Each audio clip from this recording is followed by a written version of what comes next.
in history, and perhaps September 11th, 2020 is a double bind. It's 2011 squared.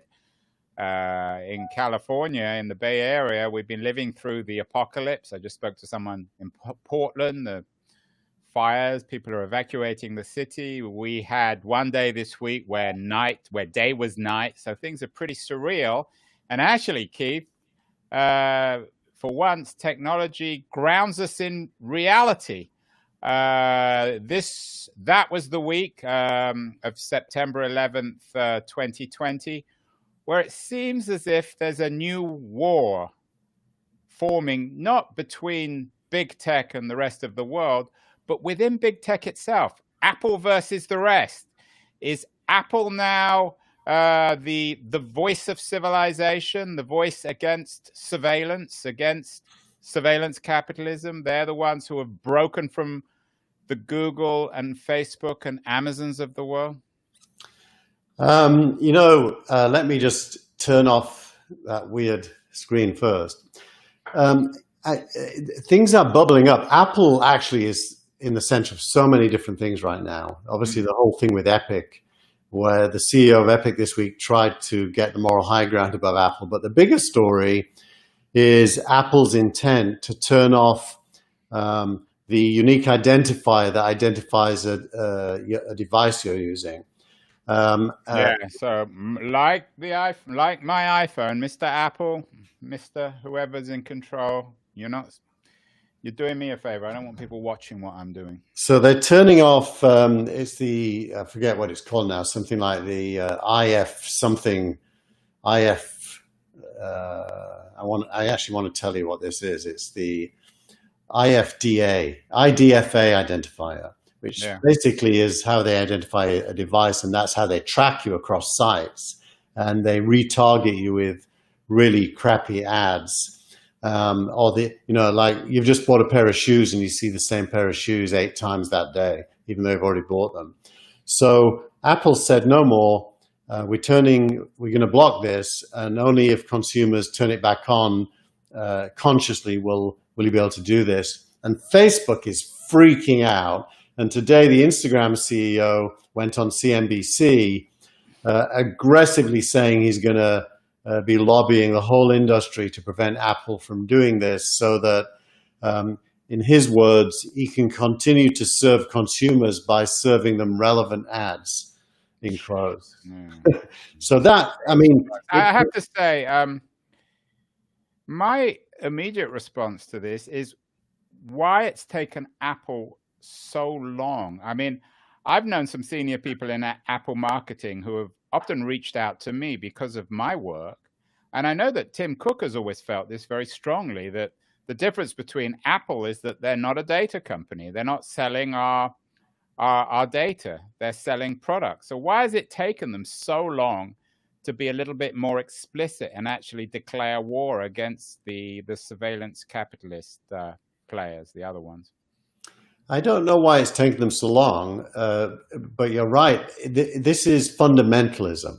This is religion. It is business models clashing. Yeah. The business model of Apple is hardware and subscriptions. The business model of Facebook and Instagram and WhatsApp is it's free, but we get to target you. And both are business models that are transparent and legitimate. There's nothing evil, if you like, about these choices. I personally prefer Apple's model to Facebook's. But you mean personally from a business point of view or as a user? As a user. If I was an investor, I'd want to invest in both because they're both great models if they can do them. But it's fundamentalism. And here's the thing: Apple, from nowhere a few years ago, now has the lion's share of every mobile user in the United States. Not in every country, but in the US. And the US is by far and away the biggest tracking and advertising market. So Apple quite genuinely threatens the business models of Facebook and Instagram, and that is not overreacting. That's real. And that's very healthy. I personally am surrounded as we speak with Apple products. I'm the ultimate Apple fanboy, apart from you and Steve Gilmore. And the reason I am is because of the privacy stuff. That's why that's why I don't have a Gmail account. Now, I'm Yeah. not saying that there's someone in Google who's spying on all my emails. Obviously, things aren't that crude. But nonetheless, I trust Apple. And I think the core of this new war is about trust. And that's the most valuable thing in the digital world. People don't trust certainly Facebook and Google and Amazon, whereas they trust Apple. I think that's true until you move the focus to the App Store. Yeah, and then it goes. Then the shoe's on the other foot, right? Yeah, and I actually think Apple's in the right there as well, as we all know if you watch this show. But certainly the mood is against Apple there, and you know, I'm also on Facebook and Instagram's side on some other issues. So this is a complex. Yeah, it's complex, but I'm not sure I'm quite as well. I'm never quite as non-committal as you on this stuff. But if you had to bet on which of these business models will in the long run win out, I would bet on the Apple model. I mean, we've seen with your one of your other really interesting pieces this week from Barry Lynn in Harper that the left now, their focus in America is fighting the data monopolists, and they're fighting surveillance capitalism. So in the long run, I think the Apple model is way more viable than if you're in the startup business. If you're going to fund a company, or if you're an entrepreneur, you're much better off trying to create companies and products and platforms for the Apple world than the other world. Yeah, well, you know, there's Apple and there's Android. We know that Android's the bigger platform measured by the number of users.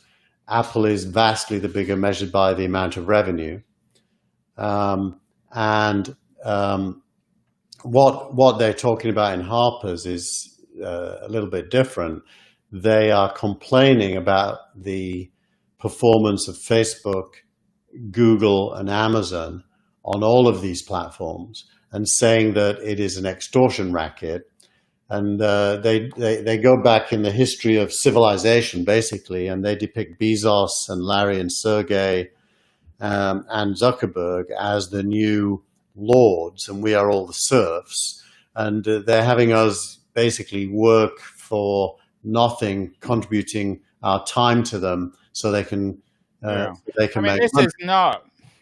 I mean, Nick Carr wrote about this 15 years ago. I've written about it. Jaron Lanier's written about it. This is not exactly a new argument. What's interesting is that it's becoming mainstream now. Mainstream, and especially of the left, which is interesting. The left does not believe that large companies are a good thing. And the more powerful they are, the worse they are, which goes back to the old Stalinist idea of monopoly capitalism. State monopoly capitalism was a term coined by Roosevelt. I mean, there's a rich leftist tradition of hostility to monopoly capitalism, which is Stalinist. I mean, Stalinism is monopoly. It's not monopoly capitalism. It's just monopoly full stop. Well, yeah, but if you do a keyword search on the collective works of Joseph Stalin, state monopoly capitalism comes up a lot. Because what they did is they shifted the focus of change from to big companies. They did, and they became nationalist. By the way, nationalist against big companies. Only a conversation with Keith Teare will degenerate into a dispute over over Stalinism. Let's talk about digital media, Keith. Do you think that this antitrust movement on the left, and also to some extent on the right, is it real now? I mean, I've been suggesting it's real for the last decade, and I've been wrong so far, but I'm convinced that at some point it's going to become real. At some point it's going to acquire the political momentum so that it will start to fundamentally change the nature of the digital world, the digital business world. I think it's already real. I mean, think about how many times we've seen Zuckerberg and others have to go to Congress to testify in front of committees. Yeah. That never really used to happen that much. Now it does, and most recently they were all there via Zoom, including Bezos. Yeah. And politicians tend to glom on to what they conceive is popular. So that tells you that the radar in Washington, D.C. is that this is a good cause to jump on because it's now popular. And, principles really go out the window. It's not about principles anymore. It's about popularity. I mean, Barr announced some investigations of Google. Google is in the crosshairs of the Trump administration. Facebook, of course, everybody hates. What's interesting is Amazon's political mechanics of avoiding being the story. But at some point, this story is going to catch up to Bezos because he's the biggest of them all. He's the biggest beast in the jungle. He is, but he still only has 1% of global retail and 4% of US online of US retail. So, Amazon is a huge company, but a small part of GDP spent on retail. Well, what about online retail, though, and particularly the in the US platform for resale? In the US, it gets into the double-digit percents, 25-ish or something. But it's there's Walmart's still huge. All the Target's huge. There's lots of big players. None of them are as big as Amazon, granted. Although Walmart is starting to challenge. And I think the key is the quality of the narrative against these companies is currently reduced down to name calling, finger pointing, and you're too big. If the quality of the narrative doesn't improve, I think there'll be lots of hearings, but nothing will happen. Yeah, and I also think the other issue, which is the problem on the left, and the problem I've always found with this argument being on their side, is that most people really don't care. Most people are willing to give up a degree of privacy in exchange for the convenience of the Google search engine, in exchange for Instagram and Facebook, in exchange for Amazon Prime. Most consumers simply aren't bothered by this. They don't still see it as a fundamental assault on their privacy. So philosophers do, leftists do, but ordinary people don't. And unless they begin to realize that, it's never going to have the political traction of other issues. No, you're completely right. And therein lies the problem for Facebook and Instagram and the others when it comes to Apple, because I'm happy to use Facebook and Instagram. I know I'm being tracked. I don't really care. But because I don't care, when Apple blocks them doing that, I won't care about that either. And Apple has the power to do that. So the consumer is definitely not going to rise up in support of Instagram in the way the CEO thinks it is from his interview today, because we don't care. What we care about is functionality. We care about convenience. We care about ease of use and connections to our family and our friends in the case of Facebook, to the photos that they're producing in the case of Instagram, to buy stuff and get stuff delivered in the case of Amazon. All of those more practical needs trump the other stuff. So I think that we want to keep using them, and Apple can block them without upsetting us for the same reason. So it doesn't really serve them very well that we don't care when they have an enemy that can do some damage to them. It only serves them when there is no enemy and no damage can be done.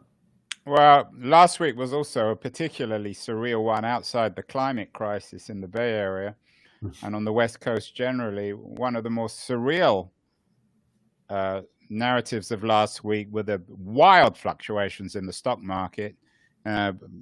Tesla up or down 20% in a day, lots of other strange things going on. And perhaps as one solution to this short-termism on the market is Eric Ries's idea of a long-term stock exchange, which he launched. Eric Ries is highly respected in Silicon Valley. He is a genuinely long-term thinker. Does that have economic? I understand the intellectual attraction of a long-term stock exchange. The long termism has always been an attractive idea to many people in Silicon Valley. There's even a long now bar in the Presidio, which is a fun place to go after the lockdown. But what is the economics of a long-term stock exchange, Keith? Well, it's an attempt to place value on goals. Stock exchanges normally place value on short-term achievement against goals. And so the NASDAQ and the New York Stock Exchange clearly do care about goals, but they care even more in terms of price on short-term progress. What Eric is saying is there are many goals, like climate change, for example, that aren't really measurable in the short term, but are still worth society banking on doing. And he wants a stock exchange that will value the goal and still have progress against goals, but measured over something far greater than a single quarter. It's interesting that he is a classic example of a type of issue that's coming up now, because there's another company called Carter that it's where if you do a startup, you store your cap table of all your shareholders, and they're launching Carter X, which is the ability of private companies that are not yet ready for the public markets to buy and sell shares, which is opening access to earlier to normal people to invest in future winners, which is kind of interesting. So Eric, with the long-term stock exchange, Carter X, a company I'm a shareholder in, Funderbeam, is doing that for the rest of the world in Singapore, London, and Estonia, led by a woman, Kaidi, who used to run the NASDAQ in Estonia. So there's a lot of attempts to associate value with something other than the Wall Street. Right, and the other area where there's a lot of interesting work, books being written, is valuing companies according to their social utility. Yeah, and their consequence. Sir Ronald Cohen, the English entrepreneur, Anglo-Israeli entrepreneur, has just written a book about this. And there's a lot of thinking about how to rethink the very value of companies. And again, in terms of our previous conversation about Google and Facebook, particularly Facebook, imagine if companies were valued according to the impact they had on society. Imagine how the value of Facebook would change. Well, that's, funnily enough, I think you're inviting me to tell you how much more it would be worth, because I suspect you mean less. I think less. I mean, given how it seems to be undermining democracy and compounding loneliness and alienation and unhappiness, but that's probably a longer story. Certainly, this issue of long-termism is important. One guy who has always been very good on the long term is Marc Andreessen, and he's in the news this week because he revealed his way in which perhaps he thinks long term because he manages his schedule so well. What's Andreessen revealing this week about the power of his thinking? Very few people are able to see the future more cleanly and clearly than Andreessen, whether you like him or not. Well, if you've ever been to their office, the waiting area is lined with books, and it's a big waiting area, and there are masses of books. So Mark wants to tell you it's important to read, and he shares that in common with a lot of other people. Bill Gates is a massive reader.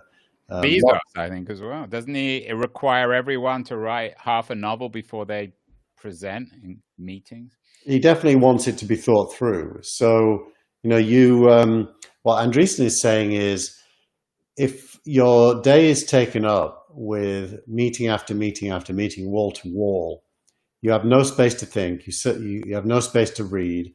If you can't contemplate an abstract, you can't really act in such a way as to make the future happen.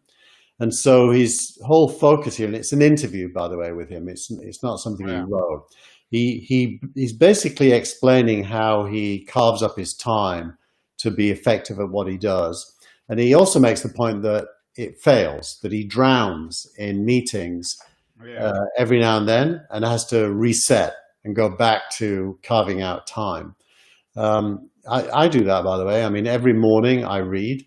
If you watch this show and you subscribe to the Telegram channel, you'll see that most mornings I add 3 or 4 articles to that Telegram channel that are going to form next week's newsletter. And if I didn't do that reading, I wouldn't really know what was going on. So I carve out time, and my meetings are in other zones of the day. And in the evenings, by the way, as anyone who does business with me will tell you, I don't do business. I sign off. I hang out with my kids and my wife. Or you just watch Manchester United in the evening. It's the off season. What can I tell you? Fantasize about watching. Yeah. Well, I just to give a brief plug to my podcast show, Keen On. I read regularly every day because I interview usually a daily interview on Keen On with a new author. So today, for example, I interviewed Martin Sambu of the FT about the economics of belonging, and Kerry Arsenal about Milltown. So so we're good on the reading. A new feature of the week, Keith. This show is definitely a work in progress. Like a startup, is now we have Startup of the Week. Excellent new feature. I think it was a suggestion of one of your Indian viewers, is it right? Yeah, Pavan said you should do Startup of the Week. So Pavan, if you're watching or listening, you were successful. This week we have a Startup of the Week. I picked it. The startup's called Grid, and it raised a $12 million Series A from NEA and from a gentleman there called Forrest Baskett. Forrest Baskett is an absolute legend in Silicon Valley. It's a strange name. We can all agree. Sounds like he comes out of a novel. But then I'm called Keith Tier, so I can't throw stones. Anyway, Forrest invested in this guy's company, and he wrote a long piece about the process of raising this round of financing. And there's a brilliant section of the piece, I'll put it on screen, called Conviction-Based versus Traction-Based Funding. And anyone who knows me knows this has been a bugbear of mine for many years. I would say it's not an understatement to say I hate traction-based investing. However, to my colleagues who do it, it's not that I hate you. Some of you do a great job and make lots of money from it. It's just not what I like.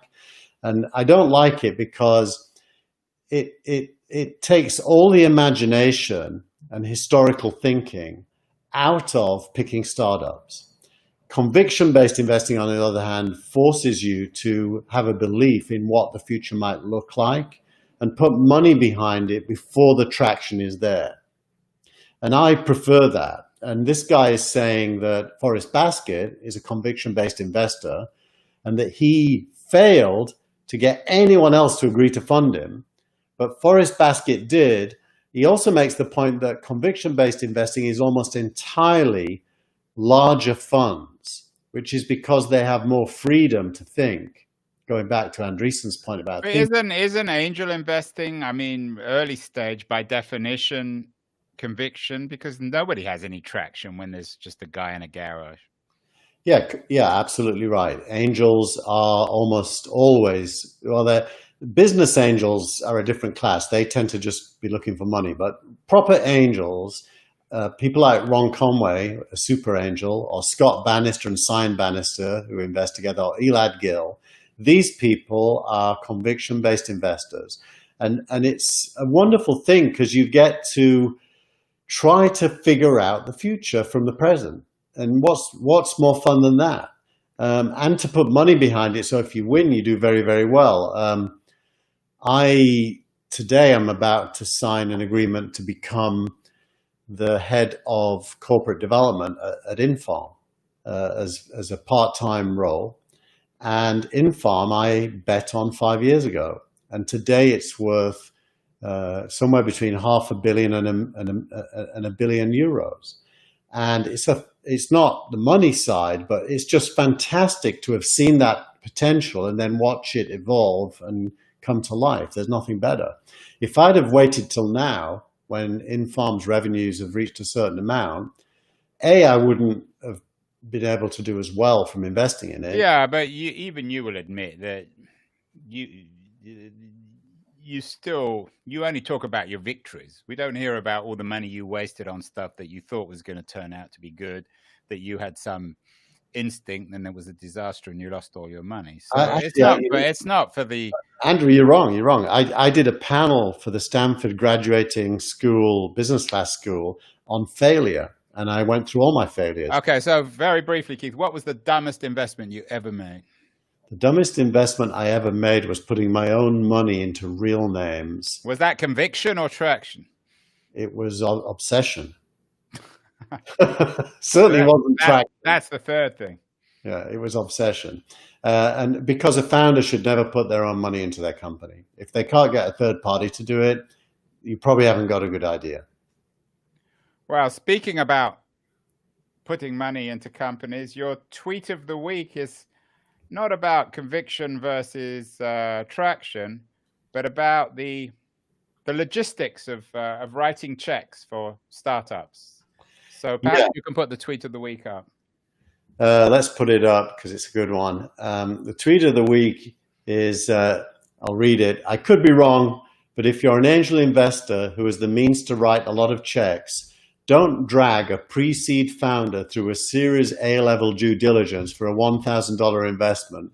If you love the founder and the team and the opportunity, write the damn check or move on. Yeah, I saw Mike Arrington retweeted that, and I saw that on Twitter. And what I thought was, are there people really writing $1,000 checks? I mean... There are. It's one of the received wisdoms in the angel space is you don't have to raise a fund to learn how to invest. You can write small checks and show that you're good at picking companies. And so, that is not terrible advice. And if you get to know founders, a founder will often take a small check from you as part of a bigger round, especially if they want you as an advisor. But $1,000, I mean... Yeah, you can't even buy a cup of tea for that anymore. I suspect that Jessica Maher, who wrote this, was being a little bit extreme in the numbers she used. But it's just as frustrating if they're writing a $100,000 check, which is a small check in the big picture of things. We've all had investors who become pests because they probably shouldn't be investors because they're too concerned about their investment. And most founders need to be free to build their business without having to over-report to small investors. And so it's just a case of self-awareness, really. Well, the worst case in this is not so much the money. It's when people change their mind and say, oh, yeah, I'm going to invest, and then they never commit or they don't sign, and then they use some excuse. Does that happen a lot? Yeah, that's why I thought this was the tweet of the week. A really, really slow no is useless. A slow yes is okay, and a fast no is brilliant. A slow no is the worst of all worlds because it sucks up your time. You've got to service the needs of the investor, and they still get to a no. So as you get older, you start to smell that likelihood, and you don't engage with those investors. Well, that's true of all sales. You just don't waste your time with people who are kicking the tires. Yeah, exactly right. Exactly right. And it is a seller's market for startups. The seller really, unless they've got a very poor company and idea, the seller is in the driving seat. Even now? Oh, very much. Always, because there's such a small number of great investment opportunities. There's lots of companies, but they're not all great investment opportunities. And when you see one, you want to get in, and that's always going to be true.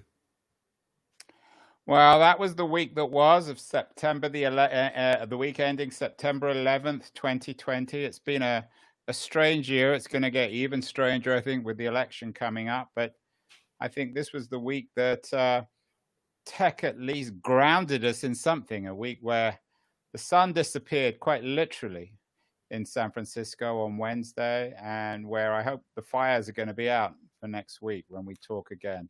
And Andrew, you had the bad taste to wear orange, which was the color of the sky that day. Yeah, and the color of the hair of our president as well. It's probably one way. I think it's a very nice neckerchief. Yeah. Bye, everyone.